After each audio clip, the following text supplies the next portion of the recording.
All right, Kari, what do these things have in common? Okay, cream or cheese, leather, chicken, duct tape, and a steel pipe? Saturday night at Adam Savage's house? Very close. No. Saturday night at Jamie Heinemann's house? No, cannons. Okay, get everything but the leather. Well, that's the next myth. We are gonna try to build a cannon out of nothing but leather. Okay, really? Absolutely. In the 17th century, King Gustavus Adolphus of Sweden came up with the idea. It was a copper core with iron bands reinforcing it, mastic soaked fabric, and finally, the entire thing was wrapped in leather. That's not a leather cannon, that's a cannon covered in leather. But wait, there's more. Later that century, at the siege of Ballynally Castle, Irish troops actually built a cannon using nothing but leather. It was about 5 feet long and about 5 inches thick. Leather cannon, I like it. The MythBusters and cannons have a long and explosive history. I think we killed Captain Kirk. There was a cheese-firing cannon, a cannon made from duct tape, and not to mention the famous cannon that fired chicken. So who better to get to the bottom of this mystery of history? Did the Swedes and Irish really make a viable and effective cannon from cow skin? So, my leather man, what's the plan? Well, we definitely need to build both versions, Swedish and Irish. But before we do that, I think we need a benchmark. What do you mean? Well, we built proof of concept cannons before, like the duct tape cannon, but those weren't weapons of war. I mean, we need something that can compete on the battlefield. So we need to compare it to a cast iron period cannon. Exactly. We'll find out how much black powder they use and how fast the projectiles come out. Yeah, and then on those specs, we'll be able to judge how well our two cannons are doing. I like it. So first up, it's down to the bomb range to get the lowdown on period-accurate hardware from period-accurate experts. She is a beaut. Nice cannon. Yeah, you like her? This is Bonnie Blue. The Confederates tended to name their cannon. Yeah, we have a tendency to do that too. Let's get her off the truck and fire it up. We're at the Alameda County Bomb Range, where we're about to fire off a Civil War period cannon known as the Parrot gun. That looks good. Now, the myth that we're working on says that the Irish and the Swedish created a leather cannon. Now, this cannon is approximately the same size and fires approximately the same size ammunition as the leather cannons. You know it's go time when Grant's got his game face on. It's go time! So, we're going to fire this off, check the muzzle velocity, and use that as a yardstick against the ones that we want to build. Look at that, perfect. If this doesn't stop a cannonball, I don't know what will. How about a stack of Union soldiers? Meanwhile, Grant is getting set up to measure what old Bonnie Blue can do. As you know, on our show, we love to use the high-speed camera because it gives us all these juicy, gorgeous shots of things that happen in a blink of an eye.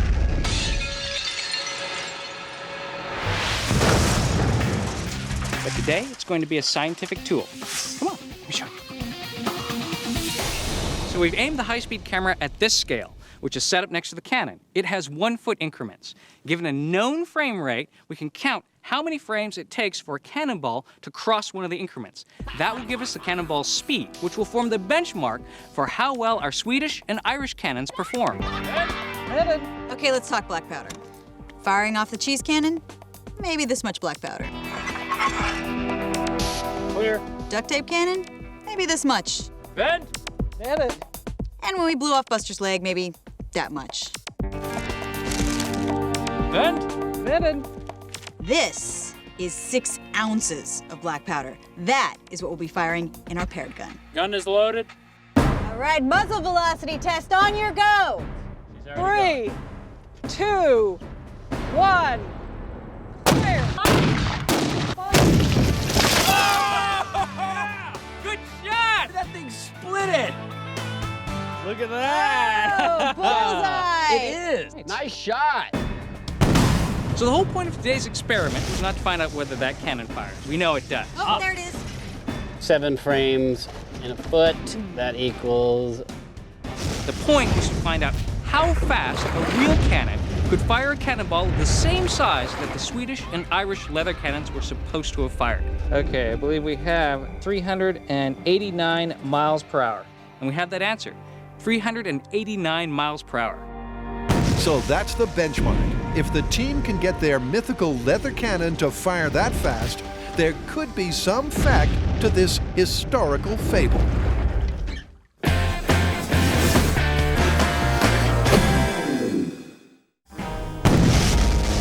Kari, Grant, and Tory are delving deep into ballistics history to uncover the mystery of two cannons made in a tannery. We're trying to replicate two historical cannons, both referred to as leather cannons. The first one is the Swedish cannon. It's got a copper core tube that's wrapped in some iron bands and some other stuff and basically has a leather veneer. The second cannon is the Irish cannon. This is from the early 1700s. Now this one is a more authentic leather cannon, if you ask me. This one's entirely made out of leather. Are these where the legs were? Is that what we're looking at? Makes sense to me. You gotta bring something into battle? Are you gonna carry a big steel cannon or a nice lightweight leather cannon? You might see leather here. I see a cannon. Much more fashionable as well. With the hide soaked to make it more malleable, it's time to focus on the first of the builds. Guess which one it is? The new dance is called directing traffic. So, here's how you build an authentic 17th century all-leather Irish cannon. Paint on the glue. Insert a 1-inch thick plug at the back end. Roll the hide around a steel form. Hopefully, this is gonna be strong enough to withstand exploding black powder. Laminate enough layers to ensure a 1-inch thick barrel with a 5-inch diameter. Is it just me or does our badass cannon look more like a hot dog? Tie it off and wait for it to dry. It's not the prettiest thing, but I think it'll work. That's what they said when they hired me. Now the myth is that the Irish made a cannon out of leather. Not quite sure why. Maybe it's all the materials they could find. Maybe they were actually innovating and this is something lightweight and portable they could use in battle. I know, this could be ingenious. Or the worst idea ever. We have followed every historical reference that we could find, and voila!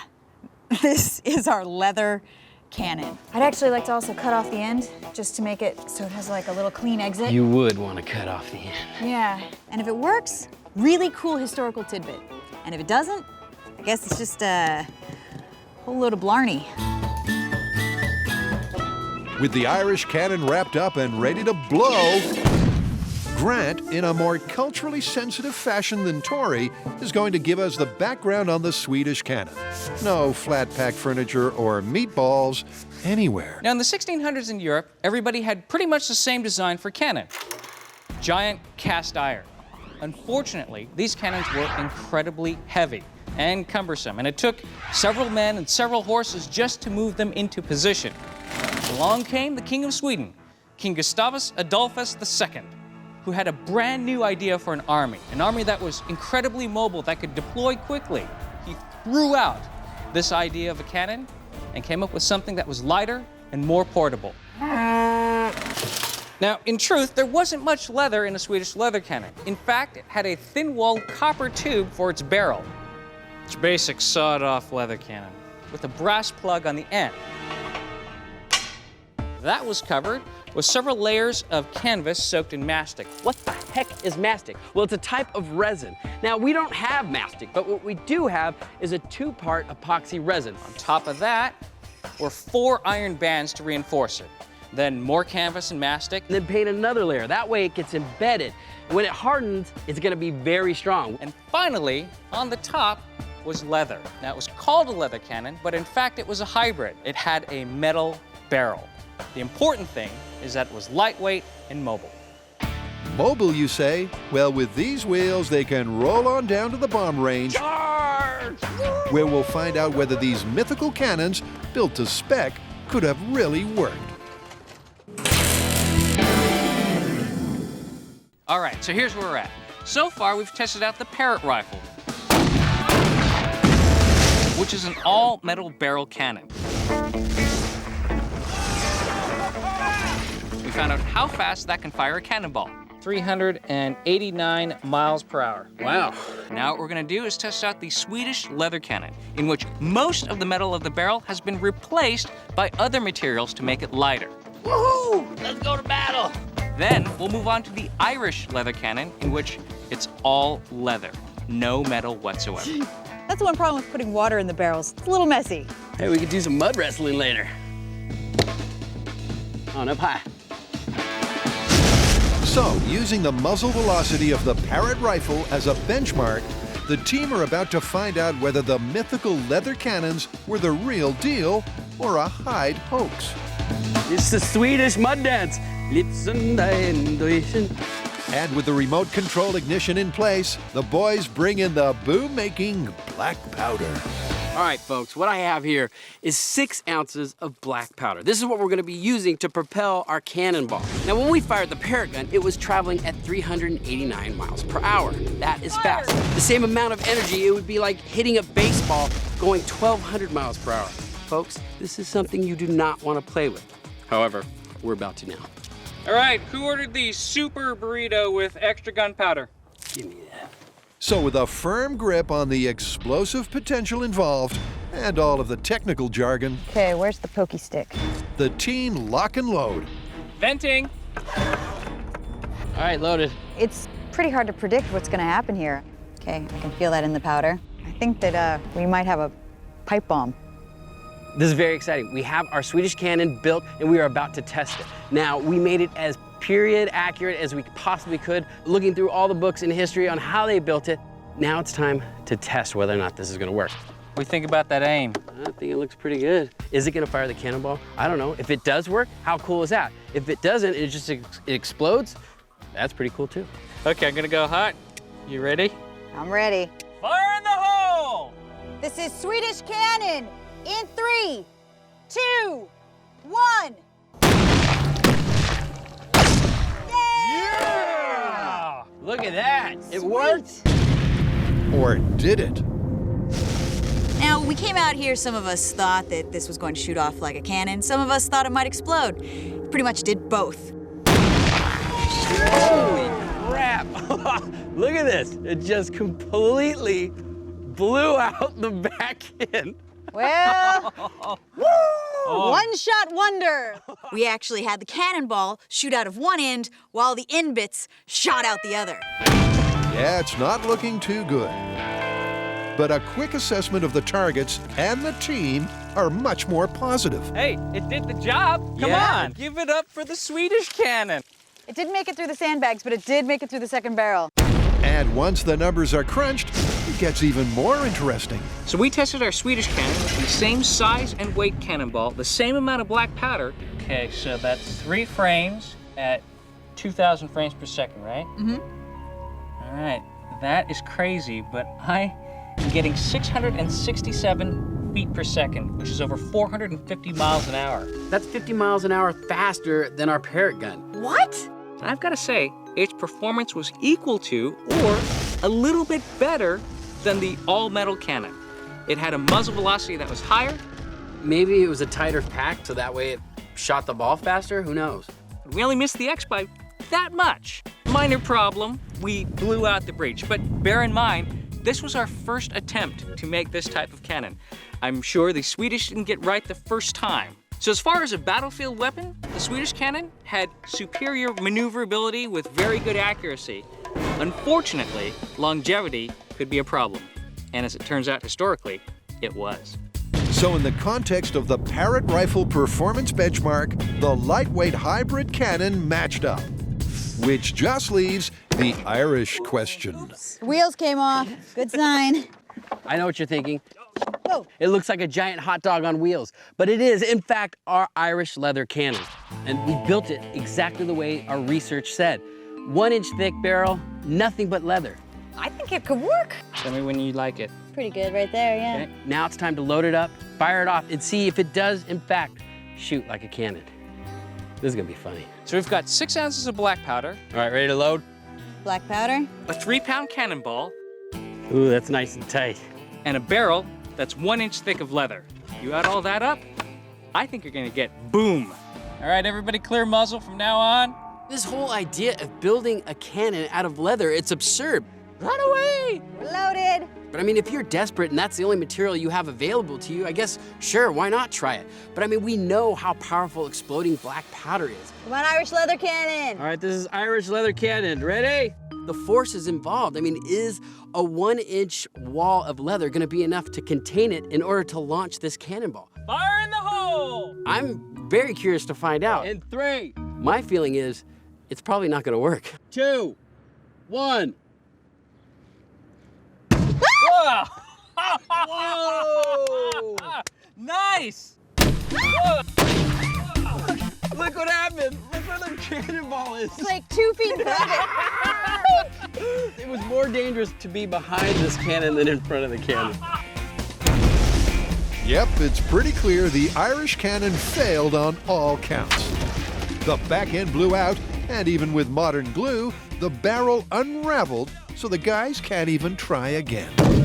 Technically, this is a cannon. We managed to launch the ball out of the barrel. However, it only went 4 feet, and we blew the back end out of it. So it's not a very effective cannon. And what we were looking for this myth to be confirmed is very simple. Lethality. Say the Irish were fighting leprechauns. It might be lethal. Look at how far the cannonball went. We tested the parrot rifle and the Swedish leather cannon, and with the same size cannonball and same amount of gunpowder, they were able to launch the ball at 350 to 450 miles per hour. Now, as far as the Irish leather cannon goes, I can't call that lethal. No. With the best available information built to those specifications, this one is busted. But that does not mean we're gonna end here. We are gonna see what it would take to build a working cannon out of nothing but leather. It might not be possible, but we're gonna try. 3. Down at the bomb range, the myth of the Irish all-leather cannon took a hiding. I just can't call that lethal. No, I mean, that's pathetic. But our team of tanners aren't done yet. They've set themselves the challenge of building an effective, viable cannon from nothing but cowhide. You have to massage the leather. You make it very supple. Makes a better cannon. Actually, what makes a better leather cannon is attention to detail. And this time round, the team is going all out to iron out the issues from its last outing. All right, so one thing we figured out the other day when we fired off our pure leather cannon, when the ball came out, it actually delaminated the inside of the cannon. So what I'm doing right now is scraping up this leather enough so that the glue will bite down on this leather and it'll stay together when we fire off the next cannon. So just like everything else on this cannon, we're beefing it up, so to speak. This is our super breech plug, made out of 42 layers of leather. This is gonna get rolled into the cannon, charge goes here, cannonball goes here, and when we set it off, hopefully it goes like ba-boom, and not like ba-boing. Now I'm working on the breech section. What I've done is take the same cowhide, cut it down to 2-inch wide strips. I'm putting on the contact cement on both sides, and then I'm laying those strips lengthwise around the back end of the cannon. This is gonna strengthen up our breech area, so that way it is strong enough to withstand the explosion of black powder in order to get our cannonball to launch. It's like whack-a-mole, isn't it? You get your frustrations out on this thing, right? With the back end sufficiently built up, glued, and beaten into submission, the team is optimistic about their chances of success. This is the blast chamber. We're talking about a 12-inch diameter. Not only that, but the breech has been reinforced with so many straps that we have about that much holding up the back end. I think there might be a possibility that we've made ourselves a working leather cannon. Now, I have a few finishing touches, just to, give it a little bit of beauty. So, under a veil of secrecy, our material girl applies her fashionable finishing touches. Then it's back down to the bomb range. Drum roll, please. For the big reveal. I was getting bored with the plain old leather cannon since we did so many. I thought, why not jazz it up a little bit? It's a designer cannon. Wow. That's crazy. That is funny. You just pimped this cannon out. It's worth much more now. Look at the little charm in front. What is that? Will this fit in your carry-on? You're only allowed to pull the trigger while wearing big glasses. It looks the business, but can it pack the punch? A 6-ounce black powder punch. What I have here is black powder, and this is what we're gonna use to launch our cannonball. Now, 1 gram of black powder, when ignited, will expand to 3 liters of gas. This is 6 ounces. When we ignite this, it's gonna expand to 3 55-gallon drums of gas. That is a lot of energy, and that is what's gonna fire our ball out of our cannon, or blow our cannon up. Either way, it's gonna be cool.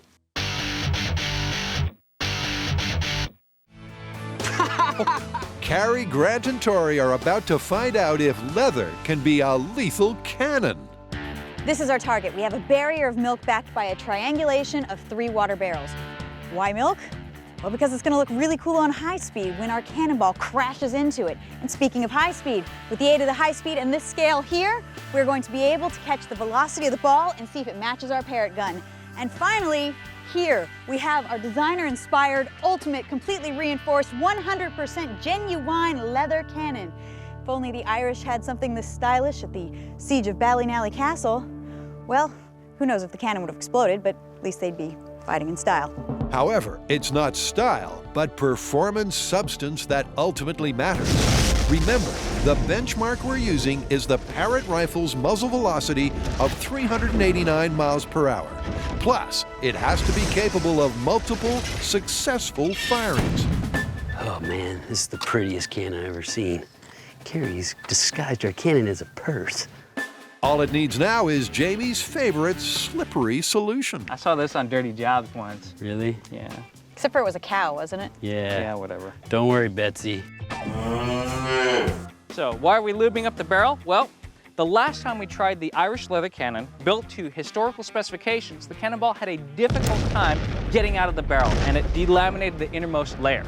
We don't want that to happen this time. So, we're adding lube, and hopefully it'll come shooting right out the end. Ooh, a golden cannonball. It's beautiful. I have a good feeling about this cannon. I mean, first of all, it looks great, but I know how many layers of leather we have wrapped around that thing. That thing is strong. We've lubed up the barrel. I have a feeling this thing's gonna fire.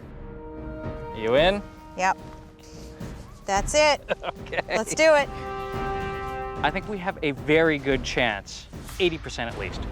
The other 20% is it explodes. So it's time to find out if the bling leather cannon can. Here we go. Designer-inspired cannon. 3, 2, 1. It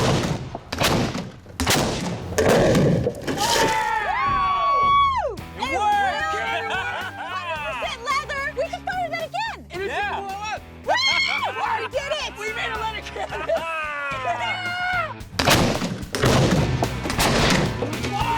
The reaction says it all. We made a leather cannon and it worked. From back behind the blast shields, the test looks to be a success. But up close, the evidence begins to contradict their initial reaction. Right Punch through the carton, no problem. here. Hey! Unlike the Parrot rifle, which easily punched through 2 water barrels, the leather cannon only just pierced the milk carton. You're definitely gonna give somebody a bruise with that. A lethality assessment that's backed up by the numbers from the high speed. So, I've got 77 feet per second, which is 52.5 miles per hour. Wow, that's kind of fast. Yeah, you could drive faster than that cannonball came out of the cannon. Yeah, but look, it was entirely made out of leather. I He's think right. That's awesome. That is awesome. I mean, that would definitely Hurt. give you a lump. And the less than lethal muzzle velocity was caused by what is the final nail in the leather cannon coffin: the delamination of the barrel and deformation of the combustion chamber. And that can only mean one thing.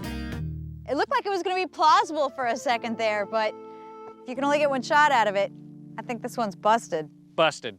But man, what a way to go out. That's looking cool. At least we got one good shot out of